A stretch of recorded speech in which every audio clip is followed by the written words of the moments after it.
Dainik Savera TV देख रहे हैं आप। इस वक्त मेरे साथ कांग्रेस के सीनियर नेता और स्पोक्स पर्सन जो है रविंदर जी मौजूद हैं और खास बातचीत करेंगे। जिस तरह से जातीय जनगणना को लेकर राहुल गांधी ने द्वारा जो है पार्लियामेंट के अंदर सवाल उठाया गया और उसके बाद अब जातीय जनगणना जो है वो हिंदुस्तान के अंदर करवाई जाएगी। रविंदर जी बहुत बहुत शुक्रिया समय देने के लिए। धन्यवाद। किस तरह से देखते हैं पहले जातीय जनगणना? देखिए, बात यह है कि ये बहुत पुरानी मांग थी, मुख्तलिफ वर्गों की मांग थी देश के अंदर, ओबीसी की खास करके, कि हमारी जनसंख्या जो है उसको तय किया जाए, जनगणना की जाए ताकि उसके आधारित जो है स्कीमें बने। और उसके तहत जो है वो कांग्रेस पार्टी ने ये मांग उठाई। 2011 में यूपीए के टाइम 25 करोड़ लोगों की जाति जनसंख्या का आधार बनाया गया था, लेकिन यूं ही बीजेपी की सरकार आई, वो डाटा पब्लिश नहीं हुआ और उसके बाद लगातार हम मांग करते आए, लेकिन सरकार आगे नहीं बढ़ रही थी। उसके बाद हमने 2023 में आपने देखा कि मल्लिकार्जुन खड़गे जी ने 16 अप्रैल 2023 को प्रधानमंत्री को जो खत लिखा कि हम ये मांग करते हैं, अब सदन के अंदर और सदन के बाहर हमने मूवमेंट बनाई, लोगों ने समर्थन दिया, फिर भी उन्होंने नहीं किया। 2024 में हमारे मैनिफेस्टो जो था उसका पहला जो डिमांड थी, गारंटी थी कि जब अगर हम आए तो जाति जनगणना होगी और अगर सरकार में नहीं आए तो अब विपक्ष में दबाव बनाएंगे।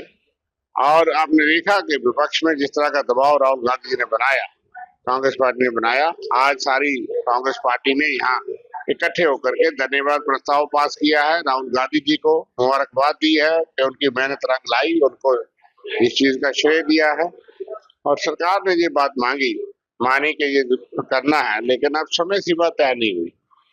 जो सेंसस 2021 में मुकम्मल होना चाहिए था, 2025 तक अभी मुकम्मल नहीं।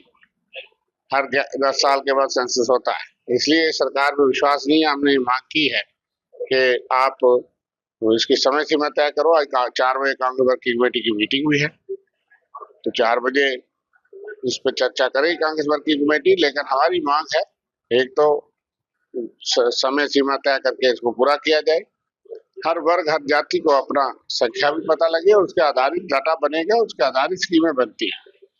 और दूसरी बात कि जो बॉर्डर पे इस वक्त सिचुएशन है उस पर भी हमने थोड़ी चर्चा की है और अपने काडर्स को, अपने कार्यकर्ताओं को, अपने नेताओं को कहा है कि जनता के बीच में संपर्क बनाए रखें। इस वक्त पाकिस्तान अनप्रोवोक्ड फायरिंग कर रही है, जिसकी हमने मजम्मत की है, और जनता के साथ सहयोग करें और एडमिनिस्ट्रेशन और सेना और सिक्योरिटी फोर्सेज जिस तरह के हालात बने हैं और बनेंगे उसके साथ रहें। रविंदर जी मेरा सवाल है कि अगर बात करें तो पाकिस्तान के खिलाफ लगातार कार्रवाई करने की मांग देश से उठ रही है, जहां पर ये कहा जा रहा है कि लगातार पहलगाम हो, पुलवामा हो, इस तरह से आतंकी हमले होते हैं, लेकिन मुंह तोड़ जवाब देने का समय आ गया है।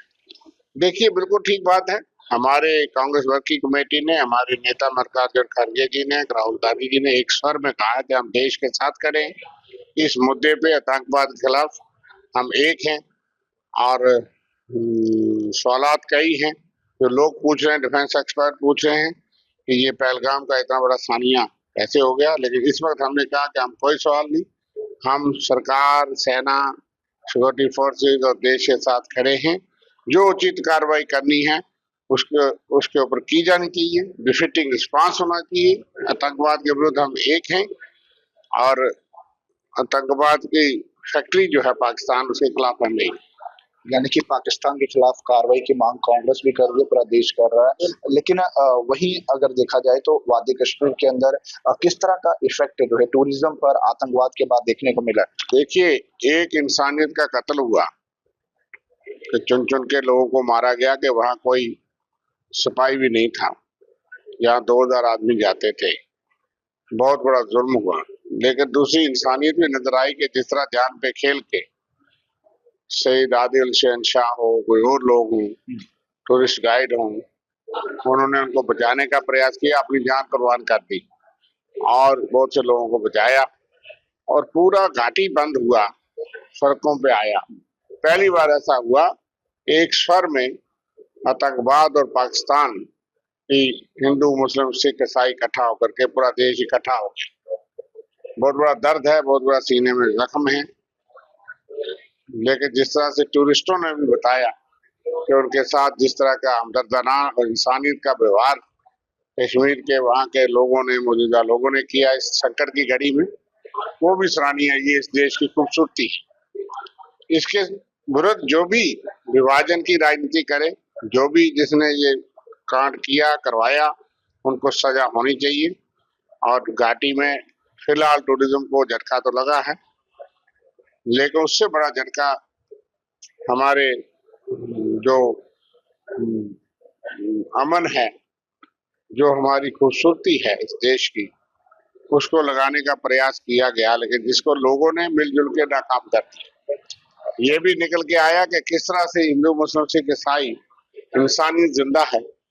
उस वक्त कोई मुसलमान नहीं बन गया, कोई हिंदू नहीं बन गया, एक ने तो जान दे दी, बाकियों ने किस तरह बचाया। वो टूरिस्ट जो वहां थे, वो अपनी जुबानी ये कहानी चैनलों के माध्यम से बता रहे। इसलिए हम पूरा देश एकजुट है। और ये एक झटका तो है, लेकिन आहिस्ता आहिस्ता इस झटके से निकला जाएगा।